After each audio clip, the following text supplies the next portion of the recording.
नमस्कार विद्यार्थी मित्रों, धोरण 10 विषय गणित प्रकरण नंबर 7। विद्यार्थी मित्रों, આપણે ગઈકાલે ગણિત વિષયની અંદર બે રીતનો અભ્યાસ કર્યા હતા। નંબર 1 દ્વિચલ સુરેખ સમીકરણ, જેને આપણે કહીએ છીએ રેખાનું સમીકરણ, કે જેમાં x અને y એ આપણે કાર્ટેશિયન યામ પદ્ધતિમાં દર્શાવ્યા। બે બિંદુઓ વચ્ચેનું અંતર એને આપણે આઈડેન્ટિફાઈ કર્યું અને ત્યારબાદ આપણે બીજો એક નવો દાખલો જોયો તો કે બે બિંદુ વચ્ચેનું અંતર આપેલું હોય તો a અથવા b ની કિંમત આપણે શોધવાના દાખલાઓ શીખી ગયા છે।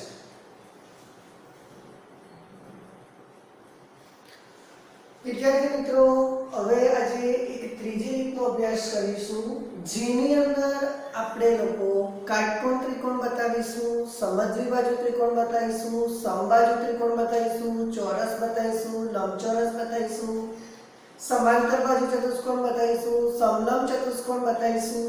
એવા દાખલાઓ સાબિત કરવાના આજે આપણે શીખીશું।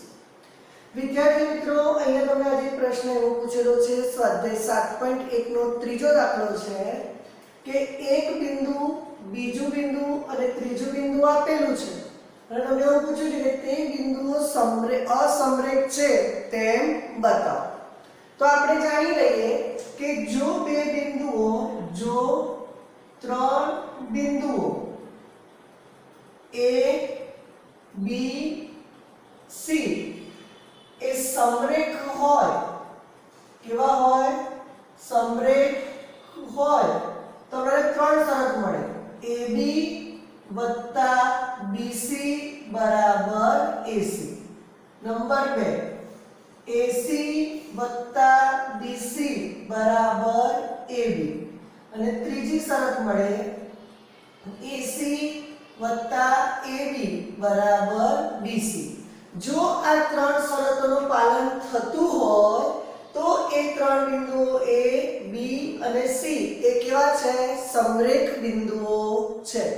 જે બિંદુઓ એક જ રેખા પર આવેલા હોય તેવા બિંદુઓને સમરેખ બિંદુઓ કહેવામાં આવે છે અને જે બિંદુઓ એક જ રેખા પર ન આવેલા હોય તેવા બિંદુઓને અસમરેખ બિંદુઓ કહે છે। બરાબર? તો સમરેખ બિંદુઓ માટેની ત્રણ શરતો આપેલી છે। ત્રણ શરતોમાં AB, BC અને AC આ ત્રણે ત્રણ શું દર્શાવે છે? બે બિંદુઓ વચ્ચેનું અંતર। બરાબર? તો આપણે પહેલા ધારીશું અને ત્રણે ત્રણ બિંદુઓને આધારે બે બિંદુઓ વચ્ચેનું અંતર શોધીશું। અંતર શોધ્યા પછી આપણે ત્રણ સમીકરણમાંથી કોઈ પણ એક સમીકરણને આધીન સાબિત કરી શકીશું કે આપેલા બિંદુઓ સમરેખ છે કે નહીં। તો જોઈ શકીએ, હવે ધારો કે A 1 અને 5, B 2 અને 3 અને C -2 અને -11 છે।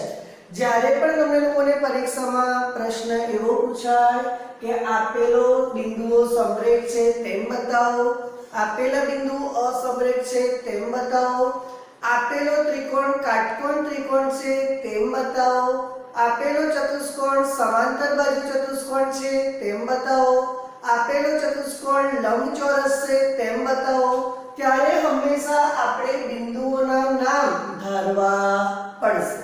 તો હવે આપણે જોઈ શકીએ તો કે પહેલો નંબર આપણે અંતર સૂત્રની મદદથી શું શોધીશું? તો કે AB।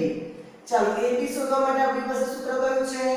1 - 2 નો વર્ગ કૌંસમાં 5 - 3 નો વર્ગ। તો હવે તમે જોઈ શકો -1 નો વર્ગ + 2 નો વર્ગ બરાબર। તો જવાબ કેટલો આવી જશે? √5। હવે હું ડાયરેક્ટ લખું છું, તમારે સમજી લેવાનું। ત્યારબાદ બીજું આપણે જોઈશું તો કે BC બરાબર પણ સૂત્ર કયું થઈ જશે? અગત્યનું છે 2 - -2 નો વર્ગ + 3 - -11 નો વર્ગ। તો તમે અગત્યની વસ્તુને ધ્યાનમાં લઈને દાખલા ગણવાના છે। 3 + 11 હોલ સ્ક્વેર. તો તમે જોઈ શકો 4 નો વર્ગ વત્તા 14 નો વર્ગ. વિદ્યાર્થી મિત્રો, જ્યારે પણ તમે લોકો સરળતાથી દાખલા ગણો છો ત્યારે કાળજી રાખવાની રહેશે. તો 16 વત્તા 196, તો એનું બને ત્યાં સુધી પ્રોબેબિલિટી રીતે તમારે શું કરવું પડશે? તો કે વર્ગમૂળ કાઢવાનું રહેશે. તેવી જ રીતે ત્રીજા નંબર પર આપણે શું લઈ લઈશું? તો કે AC. AC માટે આપણી પાસે સૂત્ર કઈ રીતે જશે? 1 માઈનસ 2 આખાનો વર્ગ વત્તા 5 કૌંસમાં -11 આખાનો વર્ગ. સાબિત કરવાના દાખલામાં આ કાળજી રાખવાની રહેશે. દાખલા જેટલા અગત્યના છે એટલા સીધા પણ છે. તો 3 નો વર્ગ 9 અને અહીંયા જો માઈનસ માઈનસ પ્લસ બરાબર, પણ કેવો સંબંધ છે? ગુણાકારનો. તો 5 વત્તા 11 બરાબર કેટલા થઈ ગયા? 16. 16 નો વર્ગ 256 અને 256 વત્તા 9 કરશો એટલે કેટલા થશે? 265 બરાબર. હવે તમે જોઈ શકો 212 √265 આ ત્રણે ત્રણ વાળી કોઈ બી કન્ડિશનમાં એપ્લાય થાય છે ના. તો લખી શકાય કે અહીં AB વત્તા BC not equal to AC તથા AC વત્તા BC not equal to AB તથા AC વત્તા AB બરાબર BC not equal to BC હોવાથી આપેલ ત્રણ બિંદુઓ કયા કયા?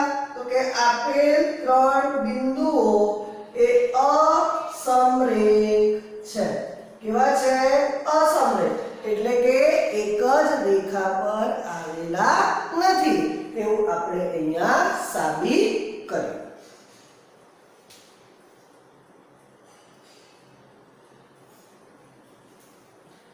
ત્યારબાદ ચોથો દાખલો કીધો છે ચકાસો કે 5 √2 -2 6 અને 4 7 અને -2 એ સમદ્રી બાજુ ત્રિકોણના શિરોબિંદુ છે.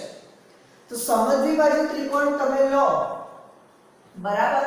તો સમદ્રી બાજુ ત્રિકોણની શરત કઈ છે? તો કે જે ત્રિકોણની કોઈ પણ બે બાજુઓના માપ સરખા હોય તેવા ત્રિકોણને સમદ્વિબાજુ ત્રિકોણ. સમ એટલે સમાન, દ્વિ એટલે બે અને બાજુ.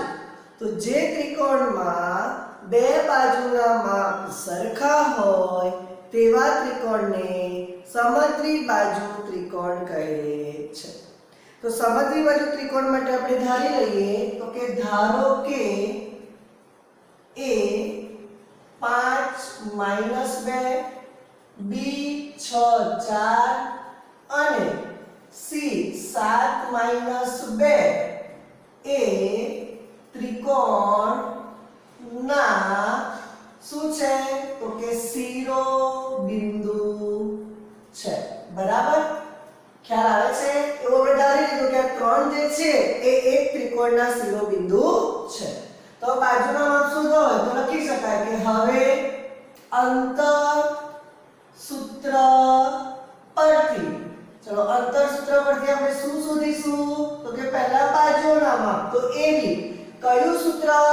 x1 - x2 આખાનો વર્ગ વત્તા y1 - y2 આખાનો વર્ગ. તો હવે તમે સરળતાથી શીખી ગયા 5 - 6 નો વર્ગ -2 + 4 આખાનો વર્ગ. હવે અહીંયા ડાયરેક્ટ પણ તમે લોકો લખી શકો છો બરાબર. તેનું સાદું રૂપ આપીએ તો શું થઈ જશે? -1 નો વર્ગ વત્તા -6 નો વર્ગ. તો કેટલો થઈ જશે? 1 + 36. તો જવાબ કેટલો આવી ગયો? √37. બરાબર. ચાલો હવે એવી રીતે શું શોધીએ આપણે? BC શોધીએ. તો BC શોધવા માટે 6 - 7 નો વર્ગ 4 - -2 - 2 નો વર્ગ. સાદું રૂપ રૂપ આપો તો -1 નો વર્ગ 4 + 2 નો વર્ગ તો કેટલો થઈ જશે 1 + 36 તો જવાબ કેટલો આવી જશે √37 તેવી જ રીતે આપણે હવે AC શોધીએ તો કેટલા આવશે તો કે 5 - 7 નો વર્ગ વત્તા -2 આખાનો વર્ગ તો તમે સાદું રૂપ આપો તો -2 નો વર્ગ વત્તા -2 વત્તા 2 નો વર્ગ વિદ્યાર્થી મિત્રો જ્યારે પણ આ રીતનો દાખલો આવે અને ફરી અગેન રિપીટ કરું છું 12 કૌંસની બહાર માઈનસ અંદર બી માઈનસ તો માઈનસ માઈનસ શું થશે પ્લસ થશે બરાબર તો કેટલા આવી જશે 4 + 0 તો જવાબ કેટલો આવી ગયો √4 તો લખી શકાય કે અહીં AB √37 BC √37 અને AC તમારી પાસે કેટલો આવી ગયો √4 બરાબર √4 નું તમે વર્ગમૂળ કાઢશો એટલે કેટલું થઈ જશે 2 ઓકે તો 2 હોવાથી મળે અથવા અહીં આ મળ્યું હવે તમે જુઓ તમારી શરત કઈ છે તો કે સમદ્વિ બાજુ ત્રિકોણ કઈ શરત છે સમદ્વિ બાજુ ત્રિકોણ સમદ્વિ બાજુ ત્રિકોણ એટલે બે બાજુના માપ સરખા હોવા જોઈએ તો એ બે બાજુના માપ સરખા છે હા કઈ બે બાજુ તો કે AB અને BC તો લખી શકાય કે therefore AB BC not equal to AC હોવાથી કઈ કન્ડિશન મેં એપ્લાય કરી છે અગેન રિપીટ કરું છું AB BC not equal to AC હોવાથી આપેલ ત્રિકોણ કયો થઈ જશે આપેલ ત્રિકોણ ABC એ કેવો થશે તો કે સમદ્વિ બાજુ કેવો ત્રિકોણ થશે સમદ્વિ બાજુ ત્રિકોણ છે એમાં તમે જોઈ શકો બરાબર કે આ સમદ્વિ બાજુ ત્રિકોણ લેવા જઈએ તો A B અને C AB નું માપ કેટલું મળ્યું √37 BC નું માપ કેટલું મળ્યું √37 અને AC નું માપ કેટલું મળ્યું અમે લોકોને 2 તો તમે જોઈ શકો કે બે બાજુના માપ કેવા છે સરખા ત્રીજી બાજુનું માપ કેવું છે અલગ તો એને આપણે કેવો ત્રિકોણ કહી શકીએ સમદ્વિ બાજુ ત્રિકોણ કહે છે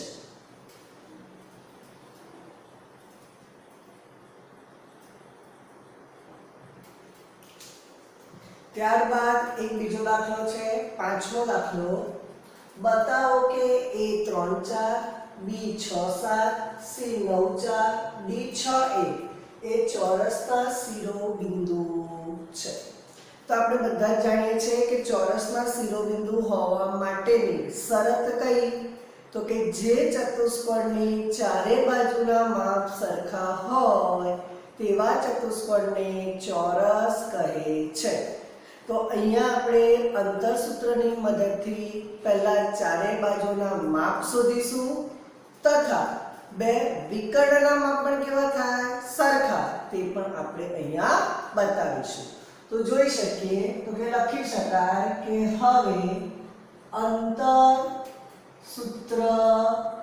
પરથી બરાબર ચાલો AB એટલે કે બાજુના માપ થઈ જશે AB એટલે તમને યાદ રહેવું જોઈએ 3 ઓછા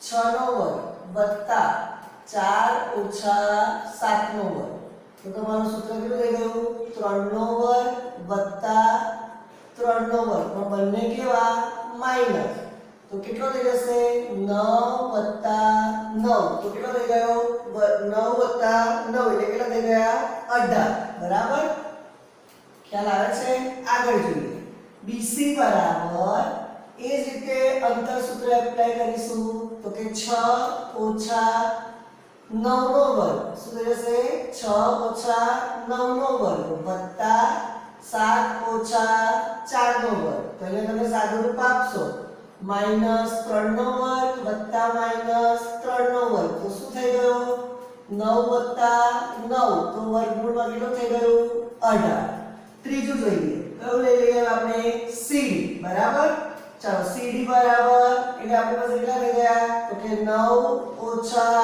6 નો વર્ગ વત્તા 4 ઓછા 1 નો વર્ગ બરાબર ચાલો તો કોણનો થઈ જશે 3 નો વર્ગ વત્તા 3 નો વર્ગ બરાબર 9 વત્તા 9 તો વર્ગમૂળમાં કેટલું આવી ગયું 18 ત્યારબાદ આપણે શું લઈ લઈએ AD લઈ લઈએ એટલે A અને D ના શિરોબિંદુ તો કે 3 ઓછા 6 નો વર્ગ વત્તા 4 ઓછા 1 નો વર્ગ તો વિદ્યાર્થી મિત્રો શું થઈ ગયું -3 નો વર્ગ વત્તા 3 નો વર્ગ તો બી કેટલો આવી ગયો 9 વત્તા 9 તો તમારો જવાબ કેટલો આવી ગયો 18 જો આનું સાદું રૂપ આપો ને તો 3 વર્ગમૂળમાં 2 આનું આપો તો બી 3 વર્ગમૂળમાં 2 આનું આપો તો બી 3 વર્ગમૂળમાં 2 અને આનું આપો તો બી 3 વર્ગમૂળમાં 2 તો હવે તમે જોઈ શકો અહીંયા AB BC CD અને AD ચારે બાજુના માપ કેવા મળ્યા તમને સરખા એટલે ચોરસનો એક ગુણધર્મ આપણે સાબિત કર્યો હવે શું કરીએ તો કે એના બે વિકર્ણ લઈએ તો લખી શકાય કે હવે ચોરસના બે વિકર્ણ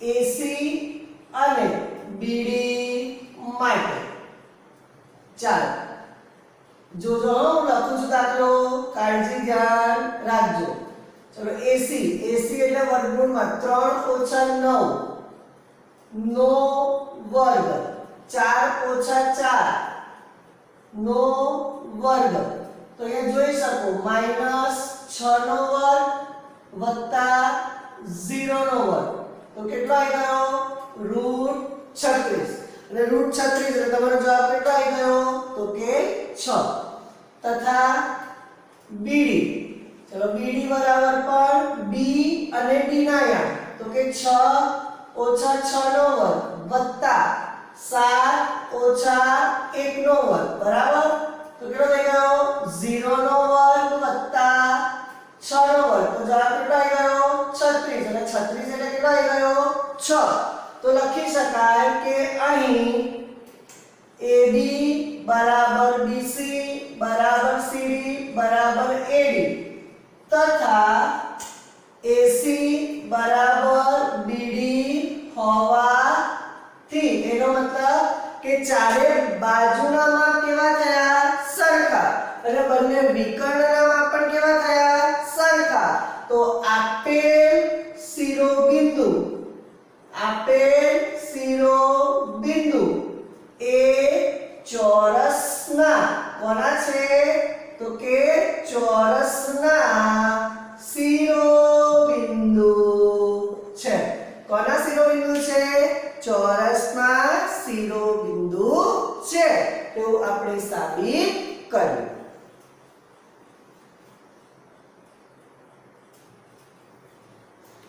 હવે વિદ્યાર્થી મિત્રો છઠ્ઠો દાખલો છે એની અંદર તમને 3 દાખલા આપ્યા છે જેમાં 2 દાખલા તમારે તમારી જાતે કરવાના છે અને એક દાખલો હું તમને અહીંયા કરાવું છું 3 દાખલાઓ પૈકી એક દાખલો તમને એવો કીધો કે આપેલા ચતુષ્કોણના 4 શિરોબિંદુ તમને આપ્યા છે 1 2 3 અને 4 આ 4 બિંદુઓ વડે ચતુષ્કોણ રચાય છે પહેલા તો એ જોવાનું ચતુષ્કોણ રચાતો હોય એનો મતલબ કાં તો ચોરસ હશે કાં તો લંબચોરસ હશે કાં તો સમાંતર બાજુ ચતુષ્કોણ હશે બરાબર કાં તો સમબાજુ હશે ત્યારબાદ એ કયા પ્રકારનો ચતુષ્કોણ રચાય છે એ તમારે જોવાનું છે તો વિદ્યાર્થી મિત્રો અહીંયા તમે લોકો જોઈ શકો કે જો ચતુષ્કોણ રચાતો હોય અને ચારે ચાર બાજુના માપ સરખા હોય તો એ કાં તો ચોરસ હોઈ શકે કાં તો સમબાજુ હોઈ શકે પણ જો બંને વિકર્ણના માપ પણ સરખા હોય તો એ શું કહેવાય ચોરસ જ કહેવાય પરંતુ જે ચતુષ્કોણની કોઈ પણ બે બાજુના માપ સરખા હોય અને જો વિકર્ણના માપ સરખા ના હોય તો એ લંબચોરસ ના કહેવાય તો એ કયો ચતુષ્કોણ કહેવાય તો કે સમાંતર બાજુ કહેવાય જે ચતુષ્કોણની સામસામેની બે બાજુના માપ સરખા હોય અને વિકર્ણના માપ અસમાન હોય તો એ કયો કહેવાય સમાંતર પણ બે બાજુના માપ સરખા હોય અને વિકર્ણના માપ પણ સરખા હોય તો એ શું કહેવાય લંબચોરસ 8મા 9માની અંદર જે બી ચતુષ્કોણના ગુણધર્મ તમે શીખીને આયેલા છો તે જ ગુણધર્મને અહીંયા એપ્લાય કરેલા છે તો દરેક ચતુષ્કોણ માટે પહેલા તમારે ચારે ચાર બાજુના માપ શોધવાના અને બે વિકર્ણના માપ શોધવાના. માપના આધારે જ આપણે તેનો પ્રકાર નક્કી કરી શકીએ. તો હવે આપણે અહીંયા જોઈ શકીએ. પહેલું તો કે દરેક બાજુ માટે બરાબર. ચાલો દરેક બાજુ માટે પહેલા હું AB લઈ લઉં. બરાબર. ચાલો AB માટે આ A છે, આ B છે, આ C છે અને આ D છે. બરાબર. ચાલો તો તમે જોઈ શકો 4 ઓછા 7 નો વર્ગ વત્તા 5 ઓછા 6 નો વર્ગ. તો વિદ્યાર્થી મિત્રો કેટલો થઈ જશે? -3 નો વર્ગ વત્તા 1 નો વર્ગ. તો 9 વત્તા 1 તો કેટલો જવાબ આવી જશે? વર્ગમૂળમાં 10. વિદ્યાર્થી મિત્રો જ્યારે પણ આ દાખલાઓ તમે ગણતા રહો ત્યારે વર્ગમૂળનું ચિહ્ન પૂરેપૂરું હોવું જોઈએ. ચાલો બીજી બાજુ આપણે લઈએ BC. 7 ઓછા 4 નો વર્ગ વત્તા 6 ઓછા 3 નો વર્ગ. તો કેટલો થઈ જશે? તો કે 3 નો વર્ગ વત્તા 3 નો વર્ગ.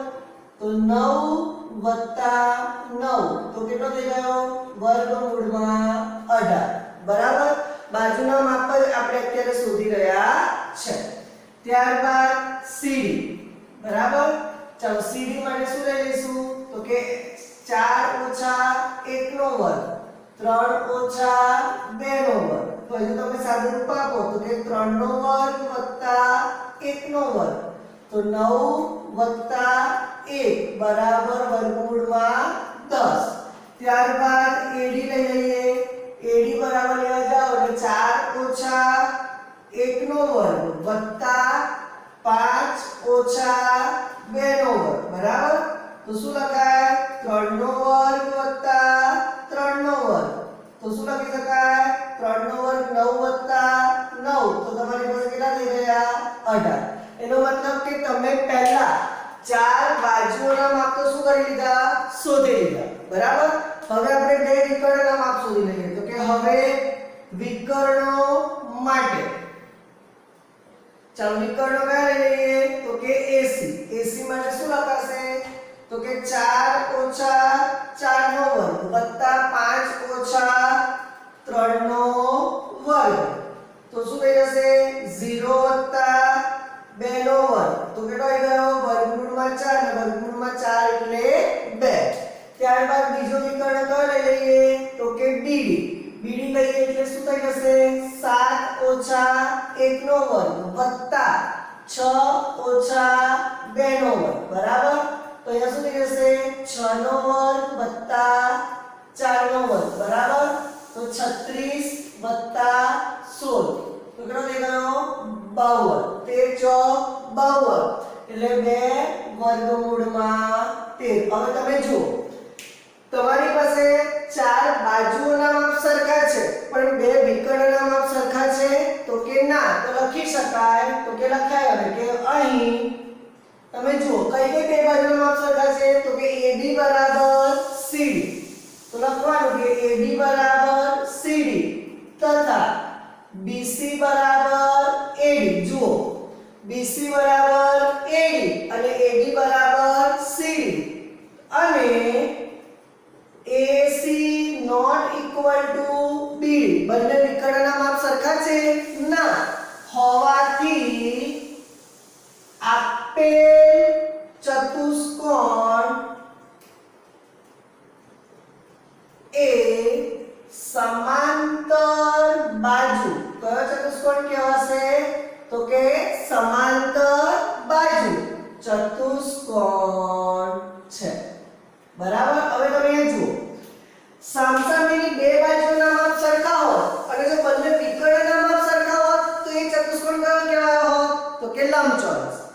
ચારે ચાર બાજુઓના માપ સરખા હોત અને બંને વિકર્ણના માપ બી સરખા હોત તો એને આપણે શું કીધો હોત? ચોરસ. બરાબર. તો ચોરસ અને લંબચોરસના જે ગુણધર્મ છે તેના જ અહીંયા આપણે એપ્લાય કરવાના અને દાખલાઓ સોલ્વ કરવાના રહેશે.